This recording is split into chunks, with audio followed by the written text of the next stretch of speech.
তো ভিউয়ার্স এখন আমরা একটা মাছ ধরবো, যেহেতু পানি কম মাছটা দেখা যাচ্ছে ঘুরতেছে, তো এটাকেই আমরা ভেজে খিচুড়ির সঙ্গে খাবো। তো এখন আপনাদেরকে দেখাবো কি করে আমি মাছটা ধরি।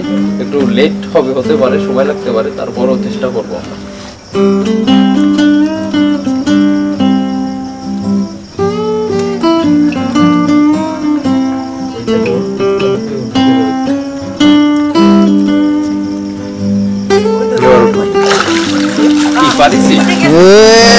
দেখতেই পাচ্ছেন সহজ পদ্ধতিতে মাছটা ধরে ফেললাম, ছিপ ছাড়া, জাল ছাড়া।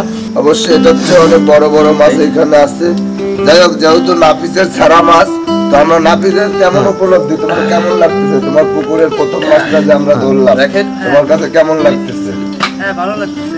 আমাদের একেবারে শেষের কাজটা হবে আমরা এই পুকুর থেকে টোটালি মাছগুলো ধরে নিয়ে শেষ পর্যন্ত যে আমাদের কার্যক্রম আছে, মাছগুলো বিক্রি করব বা কাদেরকে দেওয়া হবে, সবগুলো ভিডিওর মাধ্যমে আপনাদেরকে দেখাবো। তো আসেন, চলো চলো মনির, প্রথমে কাটা তিনটা কাটে নিতে হবে ভাই।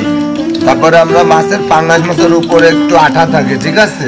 এটা সবাই বোঝে না। মাছটাকে যদি ঘষে আঠাটা উঠে নিয়ে খাওয়া হয় তাহলে পাঙ্গাস মাছটা সাধারণত সবসময় জন্য ভালো লাগে। এটা হয়তো অনেকে বোঝে না, বা ওই বাজার থেকে বেশিরভাগ লোকজনে কেটে নিয়ে আসে, এই কারণে তারা ওইটা করতে পারে না। যেহেতু আমরা পদ্ধতিটা জানি, সেহেতু আমরা ওই ফর্মুলাটা ইউজ করব। সুন্দর সুন্দর, এটাই করতে চাচ্ছিলাম। মাছটা কাটা শেষ, এখন ভালো করে আমি ধুয়ে নেব, সুন্দর করে পরিষ্কার করে, যাতে কোনো ময়লা না থাকে, আঁশ না থাকে। এদিকে ব্লেন্ডারটা চলতেছে, শব্দ অবশ্যই শুনতে পাচ্ছেন।